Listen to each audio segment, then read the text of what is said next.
ஆடு மாடு புசிக்கிறத பற்றி எபிரேய மொழியில பாத்தீங்கன்னா அக்கால் என்று கொடுத்திருக்கு. அக்கால் எபிரேய மொழியில இதனுடைய அர்த்தம் என்னன்னு பாத்தீங்கன்னா தாம்பத்திய உறவு. மீனிங் என்ன? புசிக்கிறதுனா என்னது? தாம்பத்திய உறவு. தாம்பத்திய உறவுனா உங்களுக்கு புரியும் நினைக்கிறேன் இல்லையா? பைபிள் அப்படிதான் சொல்லுது. நீங்க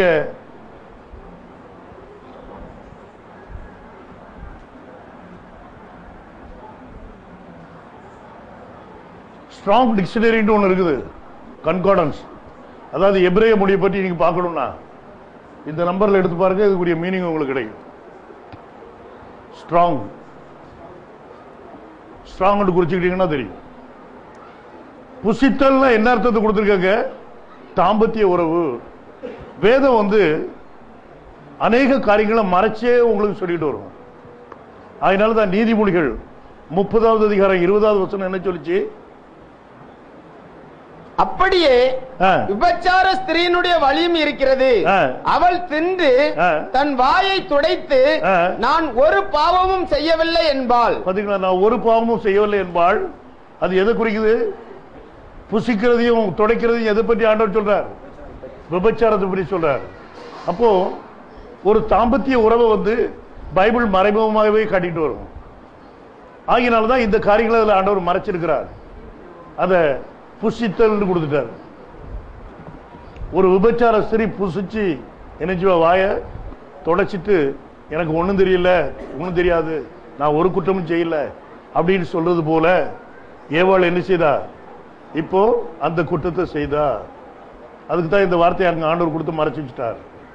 ஆகினாலதான் கனிய புசிச்சான்னு கொடுக்காம எதை புசிச்சதா கொடுத்துருக்கு? விருட்சத்தை. யோசிப்பாங்கல்ல ஜனங்கள், விருட்சத்தை புசிப்பான்னு கொடுத்துருக்க, இது எப்படி இல்லையா? வெளிப்படுத்தல் 1வது அதிகாரம் 10ஆம் வசனம் சொல்லுது, கர்த்தருடைய நாளில் ஆவிக்குள்ளானேன், அப்பொழுது எனக்கு பின்னாலே எக்கால சத்தம் போன்ற பெரிதான ஒரு சத்தத்தை கேட்டேன். அது நான் அல்பாவும் ஒமேகாவும் முந்தினவரும் பிந்தினவருமாய் இருக்கிறேன்.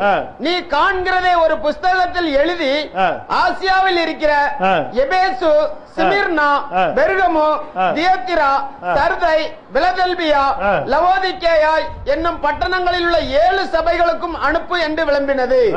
அப்பொழுது என்னுடனே பேசின சத்தத்தை பார்க்க திரும்பினேன். கொஞ்சம் என்னத்தை பார்க்க திரும்பினானா? எத்தனை பேர் சத்தத்தை பார்க்க முடியும் சொல்லுங்க பாருங்க. நான் தான் பேசிக்கிட்டு இருக்கேன், என் சத்தத்தை பார்த்து அது எவ்வளவு அளவு உள்ளது, எவ்வளவு உயரத்தில் வருது, எவ்வளவு ஸ்ட்ராங்கா இருக்குன்னு சொல்லுங்க பார்க்கலாம். என் சத்தத்தை பார்க்க முடியுமா? ஒரு பைபிள் அப்படி சொல்லுது. என்னத்தை பார்க்க திரும்பினானா? சத்தத்தை பார்க்க திரும்பினேன். அவன் தான் எழுதுறான், பார்த்துடுங்க, நல்லா கவனிச்சுடுங்க. எவன் சத்தத்தை பார்க்க திரும்பினேன்னு சொன்னானோ அவன் தான் எழுதுறான். 1 யோவான் 1வது அதிகாரம் 1வது வசனத்தை. ஆதி முதல் இருந்ததும் நாங்கள் கேட்டதும் எங்கள் கண்களினாலே கண்டதும் நாங்கள் நோக்கி பார்த்ததும் எங்கள் கைகளினாலே தொட்டதுமாய் இருக்கிற ஜீவ வார்த்தையை குறித்து உங்களுக்கு அறிவிக்கிறோம். இந்த சத்தத்தை தான் கேட்க திரும்பினா. எதை கேட்க திரும்பினா? இந்த ஜீவ வார்த்தையாகிய சத்தம். நம்ம ஜீவ வார்த்தைன்னு சொல்றோம். சில வேதத்தில் என்ன கொடுத்துருக்குன்னா ஜீவ சத்தம். ஜீவ சத்தம்னு கேள்விப்பட்டோம் இல்லையா? மராட்டி அப்படித்தான் எழுதியிருக்கும். பிராரம்பி मराठी என்ன சொல்லுது? कोई मराठी वाला है क्या इधर अभी? ये तो तमिल मैसेज है ना, இது தமிழ் இல்லையா? அதனால இங்க கிடையாது. முழுல கேட்டா டக் டக்குன்னு வந்துடும் இல்லையா? பிராரம்பி சப்தவத்தா அப்படின்னு சொல்லி மராட்டி சொல்லுது. ஆரம்பத்தில் என்ன இருந்துச்சா? சத்தம் இருந்துச்சு. ஆதியில என்ன இருந்தது? நம்ம பைபிள் வார்த்தை அப்படி சொல்லுது.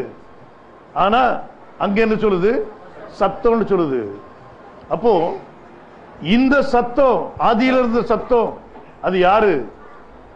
கர்த்தராகிய இயேசு கிறிஸ்து. இந்த ஆதியில இருந்த இந்த சத்தம் தான் மறைக்கப்பட்டதா இருந்துச்சு. இந்த மறைக்கப்பட்ட ரகசியம் தான் காலகாலமா யாருக்கும் என்ன செய்யல, வெளிப்படல. பாருங்க, அது இப்போ அப்போஸ்தலர்களுக்கு என்ன செய்யுது, வெளிப்படுது. இங்க ஒரு அப்போஸ்தலன் அதை பேசுறான். நான் அந்த சத்தத்தை பார்க்க திரும்பினேன், சத்தத்தை கேட்கல, சத்தத்தை. அப்ப அவனுக்கு தெரியும் இந்த சத்தம் யாரு, இயேசு கிறிஸ்து. அவர் நெஞ்சில படுத்துக்கிறதுனுடைய அர்த்தம் இதுதான் பார்த்துருங்க இல்லையா? கரெக்டா அடையாளம் கண்டுபிடிக்கிறது யாரு, இவன் தான். இயேசு கிறிஸ்து உயிர் தெழுந்த பிறகு எல்லாரும் கூட சுத்தி பார்த்தாரு, ஒருத்தனுக்கும் அவர் யாருன்னு தெரியல.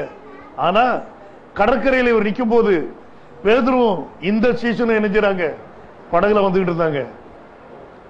பேதுருவுக்கு அது யாருன்னு தெரியல, ஆனா யோவான் சொன்னா அது கர்த்தர் அப்படின்னா. பாத்தீங்களா எவ்வளவு கரெக்டா அடிக்காங்க, அது கர்த்தர் அப்படின்னா. பேதுரு தண்ணிக்குள்ள குதிச்சுட்டான். ஏன்னா துணி இல்லாம அவர் இருந்தார். பாத்துக்கிடுங்க, பாருங்க, இன்னைக்கு துணி இல்லாம இருக்கிறவங்களுக்கு ஆண்டவர் தெரிய மாட்டார் இல்லையா? 7வது சபை பார்த்து ஆண்டவர் சொல்றார், நீ எப்படி இருக்கிறா, நிர்வாணமா இருக்கிறா. ஆகினால உனக்கு என்ன செய்யல தெரியல. ஏன்பா, நீ நிர்வாணமா இருக்கிறதுனால உனக்கு ஆவிக்குரிய கண் என்ன போச்சு, மூடி இருக்குது, நீ என்னை பார்க்க முடியாது, அவ்வளவுதான்.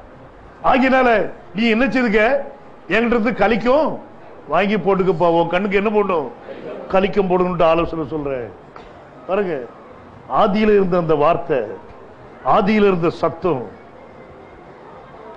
மராட்டியில இப்பவும் அந்த சத்தம்னு தான் சொல்லுவாங்க, போலே நாத் அப்படின்னு சொல்லுவாங்க. நாத்னா 7 நாத் இருக்குதான், அதுல போலே நாத் ஒண்ணு.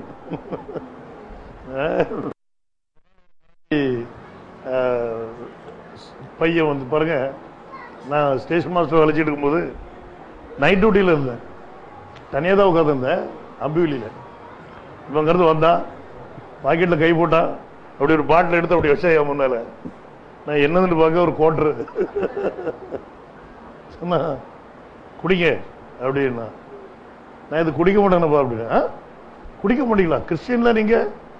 கிறிஸ்டியன்னா என்ன அர்த்தம், குடிச்சாதான் கிறிஸ்தவன்.